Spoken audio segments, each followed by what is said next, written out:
അപ്പോൾ ഞാൻ പറഞ്ഞല്ലോ ഈ ഗ്ലാഡിയേറ്റർ സിനിമയിൽ ഇതിനെക്കുറിച്ച് വളരെ വിശദമായിട്ട് പറയുന്നുണ്ട്. ഇതിൻ്റെ ചരിത്രവും കഥയൊക്കെ അതൊരു സിനിമയാണ്.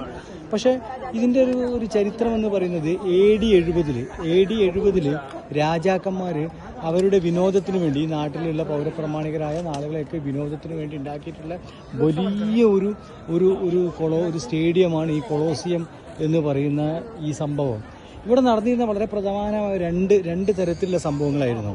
ഒന്നെന്ന് പറഞ്ഞു കഴിഞ്ഞാൽ അടിമകളായ ആളുകളെ കൊണ്ടുവന്ന് ഇവിടെ കൊണ്ടുവരികയും അങ്ങനെ അവരുമായിട്ട് മൃഗങ്ങളായിട്ടും അങ്ങനെ പല സംഭവങ്ങളുമായിട്ട് മൽപ്പിടുത്തം വെച്ചുകൊണ്ട് അവരുടെ മരണം വരെ ആഘോഷിക്കുന്ന ഒരു രീതി ഈ രാജാക്കന്മാർക്ക് ഇവിടെയുള്ള ആളുകൾക്ക് ഉണ്ടായിരുന്നു എന്നുള്ളതാണ്.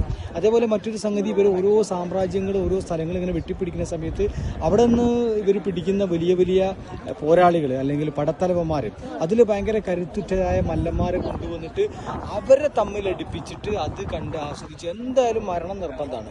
ഒരാൾ മരിക്കുന്നവരെ പോരാടിക്കൊണ്ടേയിരിക്കണം. പിന്നെ അവരുമായിട്ട് വലിയ മൃഗങ്ങളെയൊക്കെ മൽപ്പിടുത്തം നടത്തുക, ഇങ്ങനത്തെ സംഭവങ്ങൾ.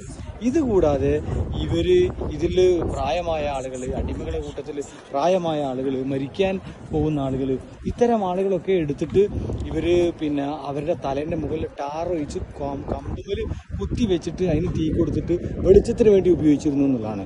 അങ്ങനെ വളരെ കലുഷിതമായ രക്തത്തിൻ്റെ അല്ലെങ്കിൽ മനുഷ്യരുടെ പച്ചമാംസം കത്തിച്ചതിൻ്റെയൊക്കെ കഥ പറയുന്ന, ചോര ചിന്തിയതിൻ്റെയൊക്കെ കഥ പറയുന്ന വലിയൊരു അടയാളമായി, ലോകാത്ഭുതങ്ങളിൽ ഒരു സംഭവമായി ഈ കൊളോസിയം ഇന്നും ഇവിടെ റോം നഗരത്തിൽ, ഇറ്റലിയിലെ റോം നഗരത്തിൽ നിലകൊള്ളുകയാണ്.